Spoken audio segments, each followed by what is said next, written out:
Как ваши дела? Ничего, хорошо. Как детки? Ничего, хорошо, детки. Марину Ферапонтову гости застали врасплох. Им сегодня привезли все то, что собрали представители землячества. Первоклассница Даяна тут же начинает примерять наряды. Бантики, любимую шапочку, книжки. Словом, все то, что унес пожар. Это как у Миланы белая шапка.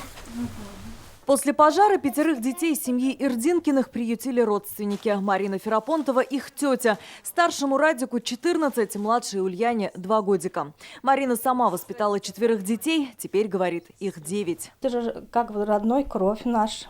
У них такое большое горе. Не дай бог никому такое горе пережить. Ну и вот взяли уж, подумали с мужем, решили пока временно приютить у себя их. Пока как бы построится дом. На их беду откликнулись представители Алькеевского землячества. За неделю удалось собрать 188 тысяч рублей. Когда мы услышали о такой трагедии, мы не могли не откликнуться, потому что это наши земляки, мы должны помочь. И 67 человек за неделю собрали сумму.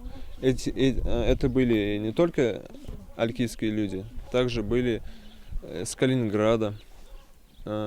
Большую поддержку сделали артисты, журналисты. Ключ. Совсем недавно им открывали двери этого дома, а сегодня здесь одно пепелище. Возгорание произошло из-за короткого замыкания, говорят пожарные. Сами они прибыли на место трагедии в течение получаса, однако ни сам дом, ни внутреннее убранство спасти не удалось.